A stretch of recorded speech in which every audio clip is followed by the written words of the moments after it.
The New Republic is trying their best, but they're struggling.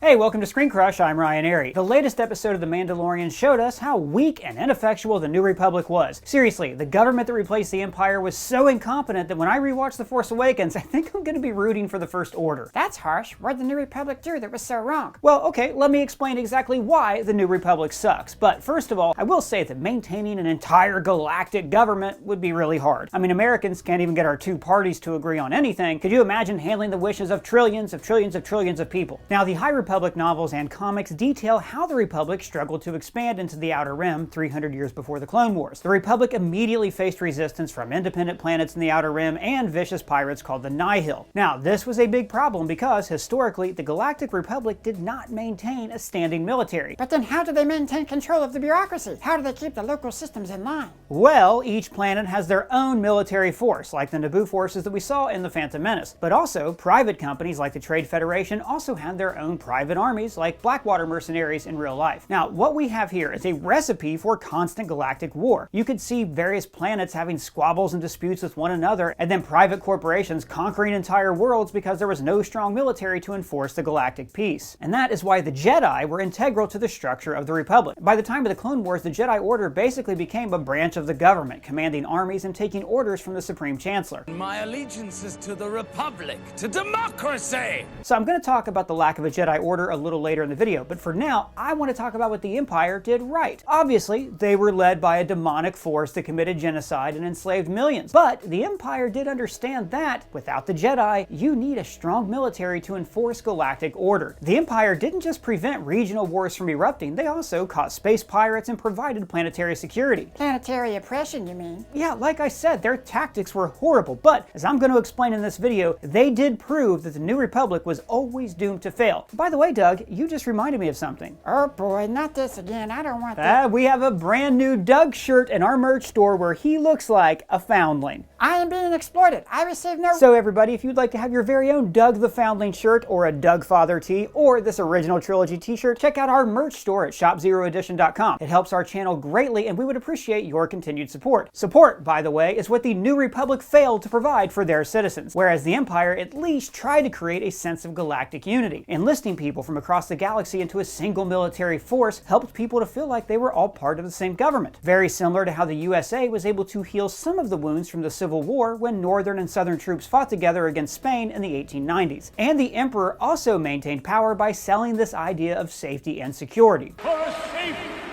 and secure society.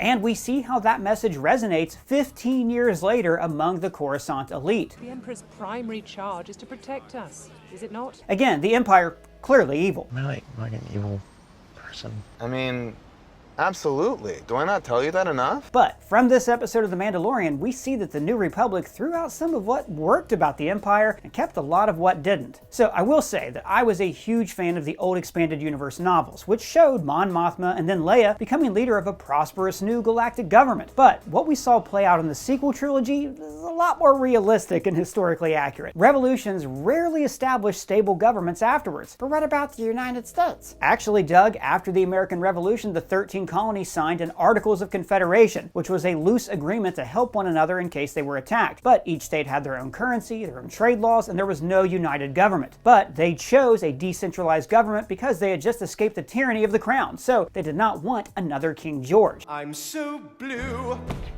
Now, this decentralized government failed, much like the Confederate States of America 80 years later, and this led to a stronger federal government established by the Constitution. So the New Republic had a similar reaction at the end of the Galactic Civil War. Now, I should note here that this was the entire purpose of the rebellion, to establish a new government. Its official name was the Alliance to Restore the Republic, and they failed to restore the Republic. If you watch shows like Rebels and Andor, you see that the Rebel Alliance really started off as a flimsy alliance of rebel cells that really distrusted one another. Partisan alliance, sectorist, human cultist, galaxy partitionist, still lost! Even prior to the events of Rogue One, Mon Mothma was hopeful that they could work out a peaceful solution to restore more power to the Senate. So long as our allies in the Senate have hope of a peaceful resolution to this conflict. For her, the military was always a last resort. After they won the war, it showed. I mean, she rolled back 90% of the Alliance's military forces. They allude to this in The Mandalorian. Still decommissioning the Alliance fleet. Think about that, 90%. I mean, I guess that's fine if like everybody in the galaxy is a good guy who believes we're all the Republic, but you still have pirates, gangsters, Imperial warlords, not to mention there are still disputes between the planets, and all of these planets have their own military defense garrisons. Much like the 13 colonies after the Revolutionary War, Mon Mothma created a government that was very much afraid of a tyrant rising up again. The Senate was reestablished without strong powers for the Chancellor. Now, we saw how ineffectual the Chancellor was in The Phantom Menace. Into the bureaucrats,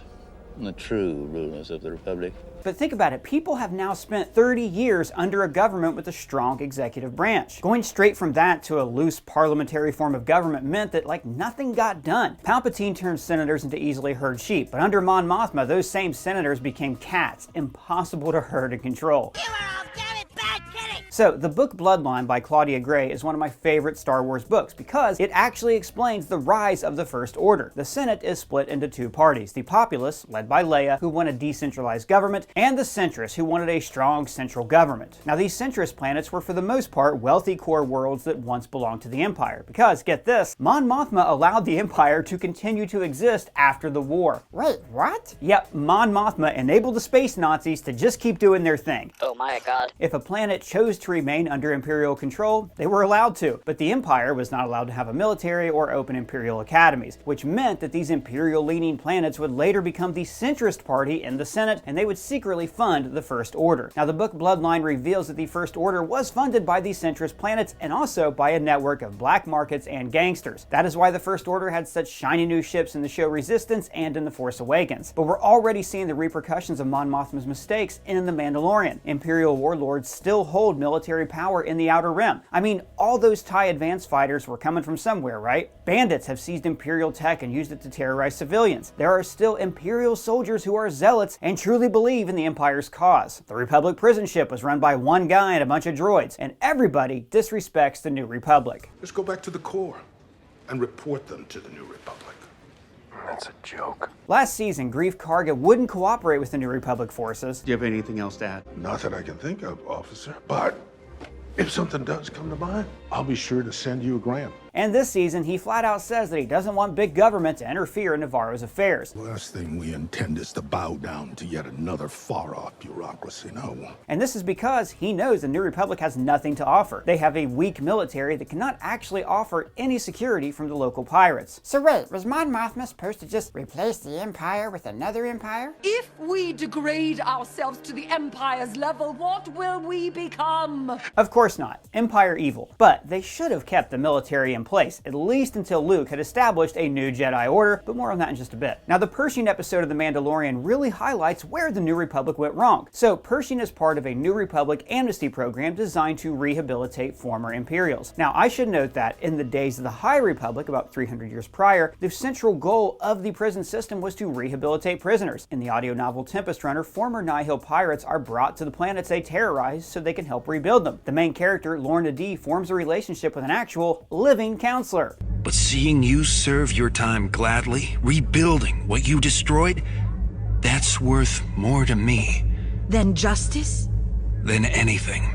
So look, it's nice that the New Republic tried to replicate this system, especially since Andor has shown us how inhumane prisoners were treated under the Empire. So then why in the hell did the New Republic automate this system? Instead of a human counselor who would have empathy for Pershing, they used a droid to ask like a standardized list of questions. When Pershing is clearly troubled and hesitates, the droid does not pick up on it. This to me reads as New Republic arrogance. They thought their system was so perfect that it would always work. They also give everybody numbers instead of names. Amnesty Officer M34.